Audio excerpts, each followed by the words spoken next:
Como fazer um bolo de chocolate recheado de morango para um aniversário, mesmo sem saber exatamente o que você está fazendo? Vamos começar pelo recheio, que vai ser um brigadeiro de morango, se é que isso faz sentido. Depois de lavar e tirar o talo de todos os morangos, comece a picar em pedaços menores, dividindo no meio no sentido do comprimento e depois cada metade em pelo menos 6 pedaços. Para o recheio desse bolo, eu usei mais ou menos 600 gramas de morango. Aproveita para fazer porque agora está bem na época. Depois, leve tudo para uma panela grande. Coloque a panela no fogo alto, adicione mais ou menos meia xícara de água para acelerar o cozimento e 3 colheres de sopa de açúcar cristal. Cozinhe reduzindo e engrossando bem a mistura até ficar em um ponto de geleia. Não esqueça de ir macetando os morangos quando eles começarem a ficar mais macios. Se não for possível amassar o morango, mas a geleia já secou, adicione mais água e cozinhe por mais tempo. Não precisa ficar mexendo constantemente, só no começo e quando a mistura estiver quase chegando no ponto. Quando atingir o ponto certo, adicione 2 colheres de sopa de margarina, 3 caixinhas de creme de leite, ou 600 ml, e 3 caixinhas de leite condensado, ou 1,50 kg. A partir de agora, tem que mexer sem parar até ficar na espessura clássica de brigadeiro, desgrudando do fundo da panela. Sempre que eu tento fazer recheio de bolo, eu fico preocupado se vai ficar espesso demais ou muito mole. Como eu não tenho prática, cada bolo acaba saindo diferente. Só que como esse brigadeiro, brigadeiro entre aspas, tem creme de leite também, é mais difícil que ele fique muito duro, mesmo depois de ir para a geladeira. Por isso, quando for fazer recheio, usa creme de leite também. É mais fácil de dar a consistência certa, rende mais, é mais barato e não fica tão doce. E se der, faz o recheio no dia anterior de montar o bolo. Aí ele já gela e fica tudo mais fácil. Quando espessar o suficiente, tire a panela do fogo, jogue mais alguns pedaços de morango. Aqui foram mais 250 gramas, misture bem e reserve. E espere esfriar para tampar, assim não enche o doce de água. O recheio pinga um pouco quando está no fogo, tá? Atestado pelo avental expressionista. Para a massa. Quer dizer, primeiro é preciso untar as formas. Essa é uma receita para 3 formas redondas com 25 cm e 7 de altura.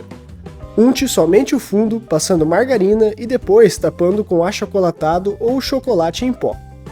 Também dá para colocar uma folha de papel manteiga grudando com margarina. Mas as minhas experiências com bolo de chocolate são sempre melhores untando com achocolatado. Mas isso não quer dizer muita coisa porque eu não sei direito o que eu estou fazendo, mas eu já disse isso. Não unte a lateral, pois o bolo cresce e vai grudando na forma. Isso faz com que ele fique no formato correto. Agora para a massa. Em uma bacia grande, adicione 9 ovos e 450 gramas de açúcar cristal. Com a batedeira no máximo, bata por mais ou menos 10 minutos até a mistura dobrar de volume e engrossar enquanto ela vai incorporando o ar. Quando parar de aumentar o volume, não adianta mais continuar batendo e é a hora de adicionar os ingredientes secos. Mas primeiro, eles devem ser misturados em um recipiente separado. 480 gramas de farinha de trigo, 210 gramas de chocolate em pó, 1 colher e meia de sopa de fermento químico e 1 colher de chá de bicarbonato de sódio. Eu usei chocolate em pó 70% cacau. Você pode usar 50% ou até achocolatado, mas aí fica bem mais doce. Misture com um fouet ou um garfo até ficar homogêneo. Depois comece a despejar na mistura de ovos e açúcar em etapas. Na massa vai 360 ml de leite quente, que também será adicionado em etapas. Quando colocar um pouco de farinha, coloque também um pouco de leite e vá misturando de leve com uma colher de pau, meio que dobrando a massa da parte do fundo da bacia por cima da farinha. Não misture com força porque vai desinflar a massa e acaba com o seu cuidadoso trabalho com a batedeira. E o bolo vai ficar menos fofinho também. Enquanto a massa mistura, é possível que empelote a farinha em alguns pontos, só que não dá para ver direito. Se aparecer umas bolhas, dá uma conferida, pois pode ser farinha e não ar. Terminando de misturar, é só dividir a massa em 3 partes iguais. Para quem é perfeccionista, mede as formas na balança. Agora leve as formas para um forno pré-aquecido a 190 graus por mais ou menos 45 minutos e fazendo o teste do palito para conferir se assou direito. Ao tirar do forno, deixe sobre uma grade e não em uma superfície fria para o bolo não baixar. Antes de desenformar e montar o bolo, ele deve esfriar bastante.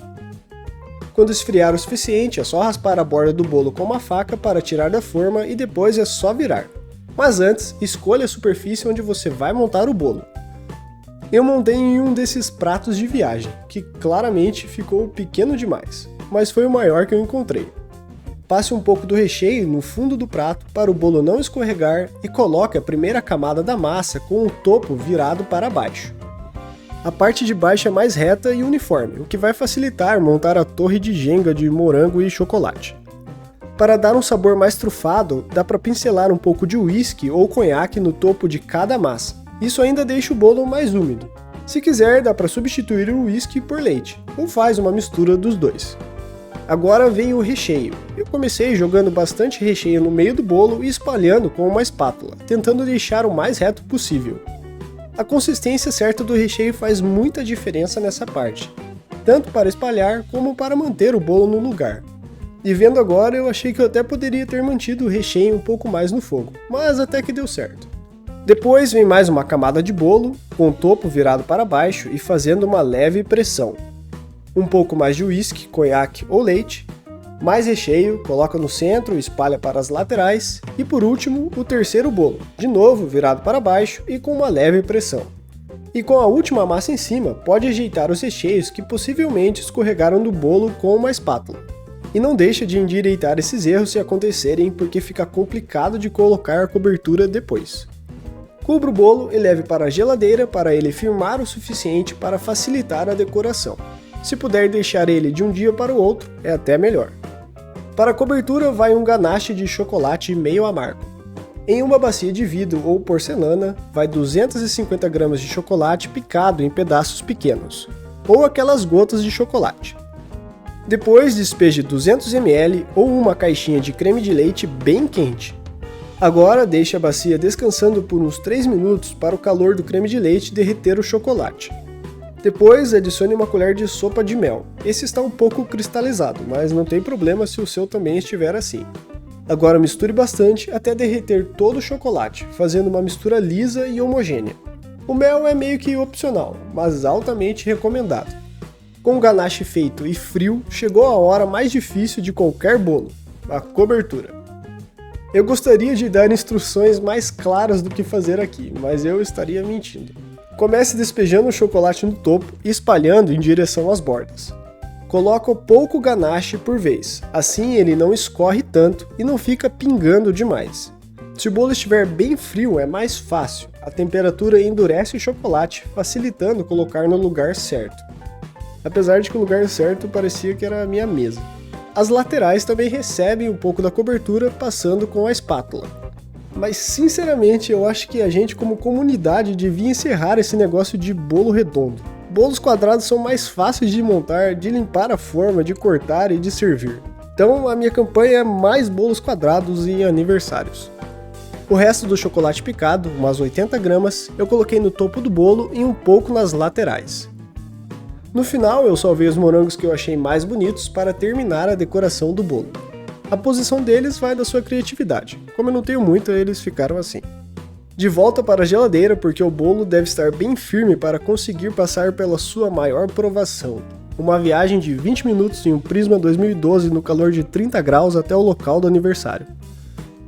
Não foi fácil, mas ele chegou.